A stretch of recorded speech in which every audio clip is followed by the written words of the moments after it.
অর্থ সংকটে কারাগারে মানবেতর অবস্থায় থাকার কথা দাবি করেছেন সাবেক প্রতিমন্ত্রী পলক। সেখানে তাকে অন্য বন্দীদের সঙ্গে রুটি কলা ভাগ করে খেতে হচ্ছে প্রতিবার। বিশ্বস্ত রূপে জানা যায় তাদের উভয়ের নেশার জিনিসপত্র তাদের পরিচিত জেলারের কাছ থেকে আসে। জুলাই গণ অভ্যুত্থানের সময় ধানমন্ডি থানায় দায়ের হওয়া এক মামলায় গ্রেপ্তার দেখানোর আবেদন নিয়ে পলককে কাশিমপুর কেন্দ্রীয় কারাগার থেকে ঢাকার চিফ মেট্রোপলিটন ম্যাজিস্ট্রেট আদালতে হাজির করে পুলিশ। হেলমেট, হাতকড়া ও বুলেটপ্রুফ জ্যাকেট পরিয়ে তাকে আদালতে আনা হয়। এর মধ্যেই সাংবাদিকদের শুনিয়ে বেশ কিছু কথা বলেন পলক।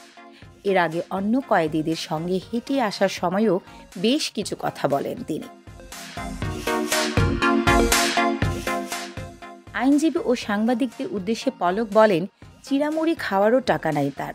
কারাগারে ব্যারিস্টার সুমনের সঙ্গে রুটি কলা ভাগ করে খায় সাবেক এই মন্ত্রী। তিনি আরও বলেন, জেলখানার জীবন মারাত্মক শিক্ষার জীবন। সবার কম করে হলেও 7 দিন জেলে থাকা উচিত।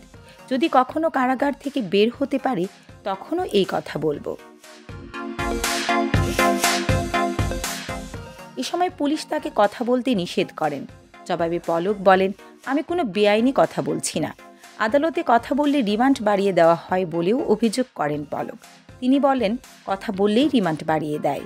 আইনজীবীদের সঙ্গে কথা বলার সময় তিনি সাংবাদিকদের উদ্দেশ্যে বলেন, আমাদের নিয়ে লেখার সময় আপনারা একটু সদয় হবেন।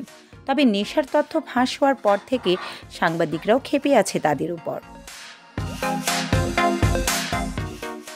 দেশ ও বিদেশের বিভিন্ন খবরাখবর এবং জনপ্রিয় ভ্রমণ স্পটগুলো সম্পর্কে জানতে LA বাংলা টিভির ইউটিউব চ্যানেলটি সাবস্ক্রাইব করুন। একই সঙ্গে নোটিফিকেশন পেতে ক্লিক করুন চ্যানেলের বেল আইকনটিতে। আমাদের পাশে থাকার জন্য ধন্যবাদ।